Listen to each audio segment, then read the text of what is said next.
Nah ini ada indikasi kepada ajakan pluralisme. Ada indikasi ini ya kepada ajakan pluralisme.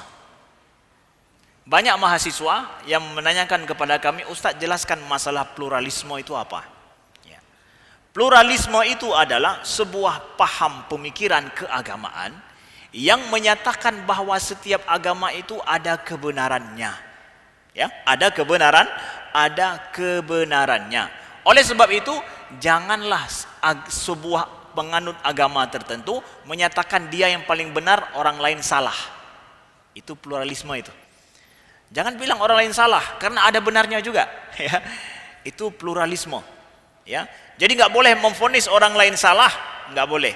Atau mengatakan diri yang paling benar dalam masalah akidah, masalah agama, tidak boleh. Karena apa? Semua agama itu ada paling kurang adalah ada kebenarannya. Itu pluralisme, nggak boleh klaim diri kita yang paling benar. Begitu juga ada hubungannya dengan filsafat perennial. Perennial itu adalah ya, setiap agama itu dianggap memiliki kebenaran tunggal dan universal. Ya, artinya bahwa setiap agama itu ada kebenaran tunggal juga yang sifatnya universal. Artinya menyeluruh. Semua agama itu, setiap agama itu ada nilai-nilai kebenaran yang abadi. Ya, itu filsafat perennial. Begitu juga ada istilahnya dengan sinkretisme. Sinkretisme ini apa? Itu adalah semua agama ya dicampur, ya, semua agama dicampur, kemudian diaduk menjadi sebuah agama baru yang memiliki ajaran baru. Ini mirip-mirip semua ini. Pluralisme, sinkretisme, kemudian juga dengan perennialisme, ya. Sinkretisme ini ada usaha dari sebahagian orang untuk mengkolaborasikan antara Islam, Kristen, Yahudi, itu kita jadikan satu agama yang nantinya menjadi satu ajaran baru. Dan ini terjadi di Emirat hari ini, saat ini. Emirat membuat upaya adalah adanya agama Ibrahim. Agama Ibrahim ini adalah meleburkan agama, tiga macam agama ini menjadi satu ajaran baru. Atas dasar apa? Atas dasar bahwa supaya tidak ada perang terjadi antara agama. Atas dasar kemanusiaan, manusianya ini. Jadi demi manusia, demi kedamaian, agama yang ada ini kita lebur menjadi satu. Namanya agama Ibrahim. Maka dibuat di sana, baru saja dibuka ya satu tempat komplek di mana tiga tempat ibadah itu, Islam, Yahudi, Kristen, itu satu tempat yang nantinya menjadi satu.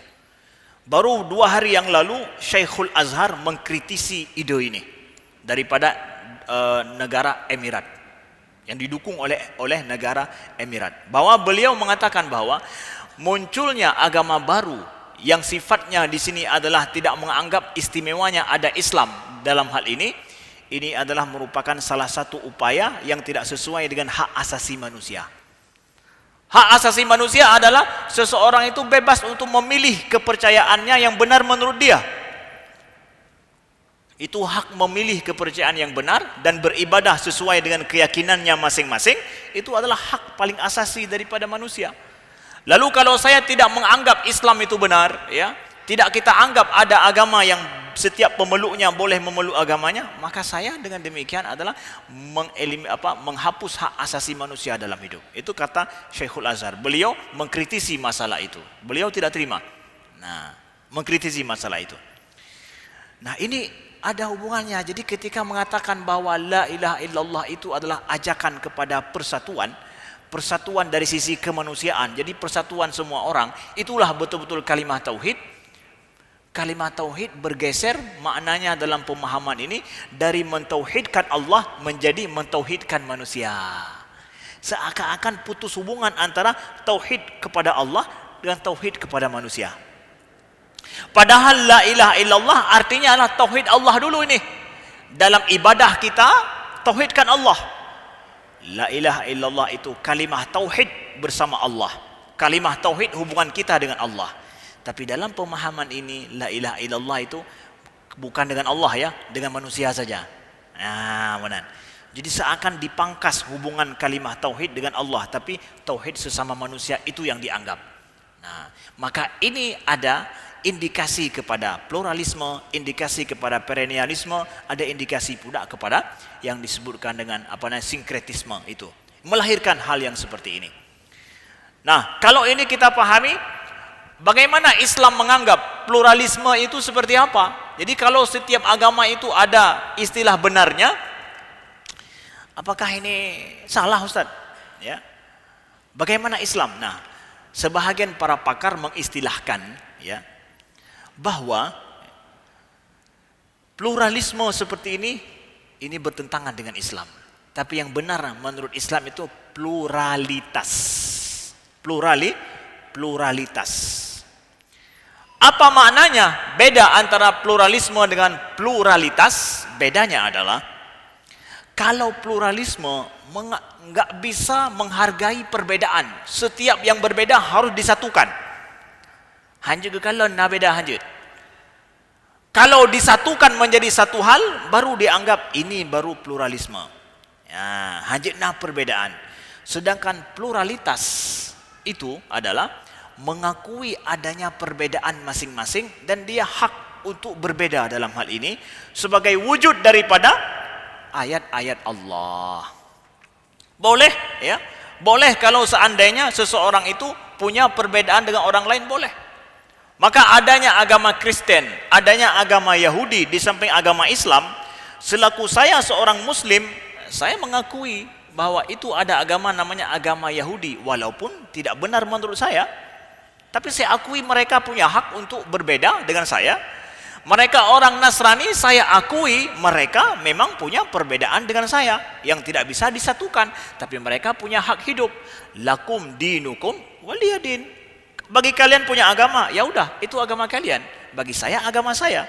Saya mengakui, tidak harus agama kalian menyatu dengan agama saya. Dibancara menyebeda, hanya beda bersama ngelun. Enggak, pluralisme tidak mampu mengakui adanya perbedaan. Melihat semua dalam bentuk kesatuan.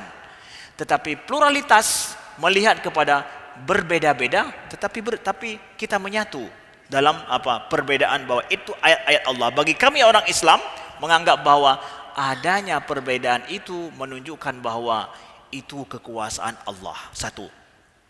Dan perbedaan itu juga menunjukkan kepada apa? Secara Islam nih, ini pandangan pluralitas Islam ya. Ini yang benar, bahwa adanya perbedaan agama sampai Kristen, Yahudi, Hindu, Shinto, itu semua macam-macam agama itu ya, menunjukkan adanya ayat Allah bahwa manusia bebas berikhtiar. Saya mengakui adanya macam-macam agama itu secara eksistensi, bukan kebenaran. Mereka boleh eksis sebagai wujud apa? Sebagai wujud bahwa Allah memberikan kebebasan manusia dalam mencari pandangan hidup yang benar menurut dia, yang nanti akan diminta pertanggungjawaban oleh Allah. Kenapa kamu dalam beragama jadinya Shinto? Kenapa kamu dalam beragama jadinya Hindu?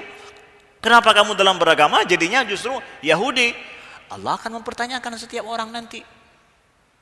Nah, makanya kita sebutkan dalam hal ini ayat Allah yang Allah sebutkan tentang masalah perbedaan ini, walau sya'allahu la ja'alakum ummatan wahidah walakin liyabluwakum fima atakum fastabiqul khairat.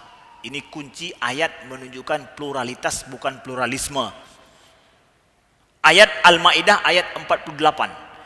Walau sya'allahu la ja'alakum ummatan wahidah. Kalau Allah menghendaki, maka seluruh umat manusia akan dijadikan satu umat, satu agama, satu akidah, enggak ada perbedaan di antara mereka. Kalau Allah menghendaki bisa.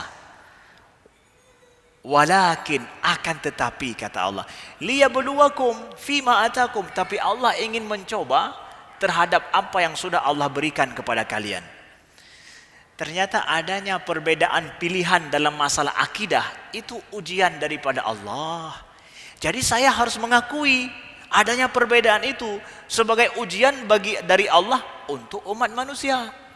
Mereka diuji dengan akal mereka, ilmu mereka. Akalmu itu sudah kamu pakai untuk apa?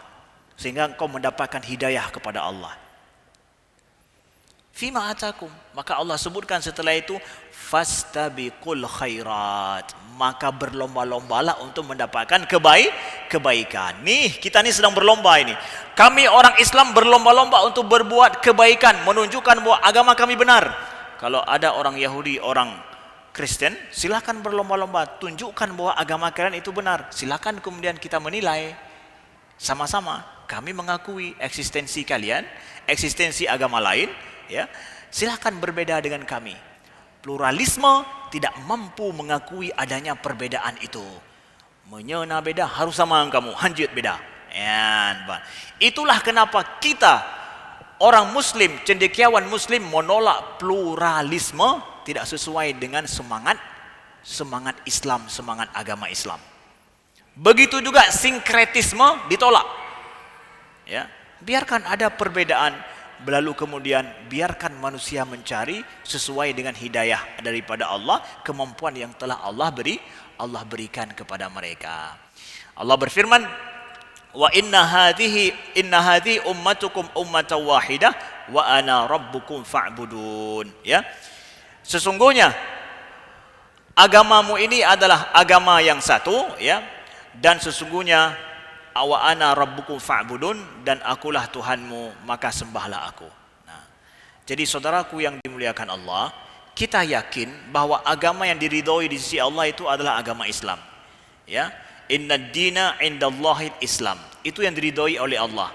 Atas dasar apa? Atas dasar Al-Quran menyatakan demikian. Atas dasar apa juga? Atas dasar bahwa menurut logika dan menurut fitrah manusia, kita umat Islam bisa membuktikan bahwa Islamlah agama yang logis. Menurut apa juga? Menurut secara ilmiahnya, fakta ilmiah menyatakan bahwa Islamlah agama yang bisa dipertanggungjawabkan semua teks-teks keagamaan. Setiap ayat Al-Quran bisa dipertanggungjawabkan. Hadis Nabi itu bisa dipertanggungjawabkan secara ilmiah. Setiap hadis Nabi yang sahih, jelas siapa yang merawikannya sampai Nabi SAW. Logis sekali. Jadi secara fakta ilmiah, agama Islam agama yang logis dan ilmiah. Kemudian kita dapatkan dalam Al-Quran Allah mengatakan bahwa sesungguhnya agama Islamlah agama yang diridhoi di sisinya. Nah, jadi ini adalah ingin kami jawab sedikit bahwa sesungguhnya agama kalimah la ilaha illallah tidak bisa digeserkan kepada makna lain, tetap dia kalimah syahadah yang seseorang kalau di akhir daripada ucapan hidupnya la ilaha illallah, menurut hadis Nabi, maka dia adalah boleh dan logis untuk masuk Islam. Sesuai dengan hadis Nabi, sesuai dengan penjelasan kita tadi. Nah, jadi oleh sebab itu, kalau kita ingin menilai perbedaan pendapat orang, lihat kepada rujukannya apa. Opini yang ada misalkan seperti yang disebutkan itu, rujukannya kemana? Siapa yang pernah menyatakan itu? Rujukannya kemana? Hadis Nabi kah? Ayat kah? Silakan boleh berbeda pendapat, tapi rujukanmu mana? Rujukan kita kemana? Kami rujukan kita dalam menyampaikan ini adalah hadis Nabi dan penjelasan para ulama Islam. Disitulah kita tahu pentingnya silsilah keilmuan, yang kalau pendapat saya ini, itu pendapat saya itu rujukannya kemana ini? Hadis, ayat, dan juga pendapat para ulama sebelum ini atau tidak? Kalau tidak ada pendapat ulama sebelum ini, saya boleh meragukan pendapat itu. Berarti ini keluar daripada tradisi keilmuan Islam. Ya? Siapa saja yang ngomong ini? Siapa saja yang ngomong di dalam Islam pendapat tertentu, itu keluar daripada tradisi keilmuan Islam atau tidak? Kalau tidak ada rujukan di dalam ulama-ulama Islam terdahulu, berarti ini boleh jadi melenceng daripada keilmuan Islam. Kenapa ada pelencengan ini? Ya, itu dia maksudnya. Silakan beda pendapat, tetapi rujukan kita apa? Rujukan kami adalah pendapat para ulama sebelum ini dan juga hadis Nabi sallallahu alaihi wasallam. Ya, sekian, terima kasih. Mudah-mudahan memberikan sedikit penjelasan kepada kita. Subhanakallahumma wa bihamdika asyhadu an la ilaha illa anta astaghfiruka wa atubu ilaika. Wassalamualaikum warahmatullahi wabarakatuh.